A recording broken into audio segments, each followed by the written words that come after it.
The story of the path to coldness in love is well known.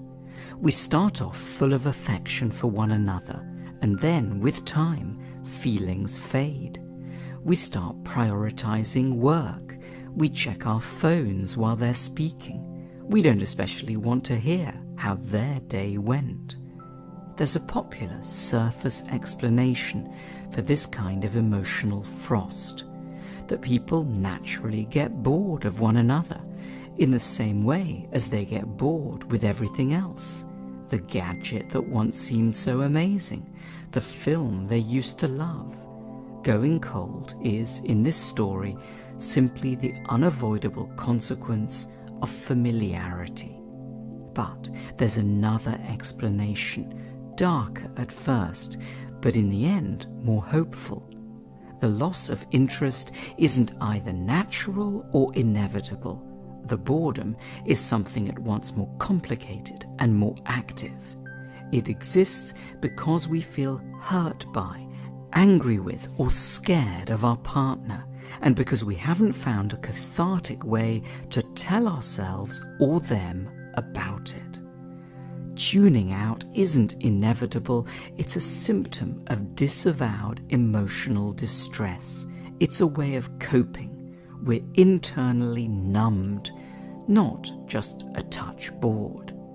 This can sound strange. After all, we might have no active sense that our partner has been hurting, angering, or frightening us. The idea appears laughable or extreme. It makes our partners sound like monsters or ourselves like weaklings, neither of which is true. But the self that loves within a relationship is not the normal adult self we know from other zones of our lives. We may mostly be hugely resourceful and resilient, but the person who loves is an infinitely more vulnerable being. We should imagine it like a smaller, younger, more defenseless version of ourselves that lives in our heads and is no tougher and not much wiser than we were as babies, which is when so many of our needs for and ideas about love were formed. It's this vulnerable self that continues to direct our hearts, even if we're 6'2" with a pointy beard. The loving self has a gossamer thin ego.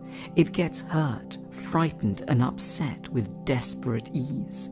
You could deeply distress it by interrupting it during a story it's telling you about the sandwich it had for lunch, by not asking it enough about the little spot it got on its arm yesterday, by preferring a book to cuddling, or being a bit tricky about what channel it should watch on TV.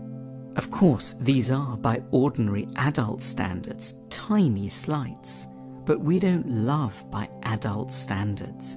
These small arrows are enough to wound the self that loves to its tender emotional core. Ideally, of course, the small self would at once point out what's happened. It would carefully explain that it had been frustrated and hurt. Its voice would be measured, undefensive, and charming. But mostly, it just stays silent. That's forgivable. It doesn't properly understand what's wrong. It just knows it's in pain and is driven by an instinct to withdraw and protect itself, which translates into behavior that looks pretty cold. If the adult self had to give voice to the loving self's upset, it could sound and feel absurd, which is partly why it doesn't. There can be something especially humiliating in having to say, "I don't feel you took enough interest in the details of my lunch break," or "I'm 45 years old but not capable of sharing a TV remote control."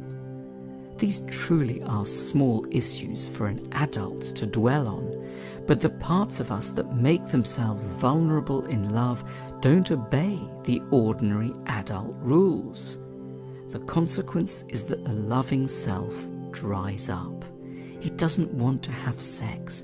It gets sarcastic and irritable, but it doesn't even know why it's like this. It isn't putting on an act. It's confused. to learn to cope, we need a prominent mutual awareness and forgiveness of this dynamic of sensitivity and distress, and a commitment to decode it when disengagement and indifference descend. We have to create a forum in which so-called minor, love-sapping hurts can safely be aired, without the other dismissing, as they always so easily can, the issues at stake as childish or imagined.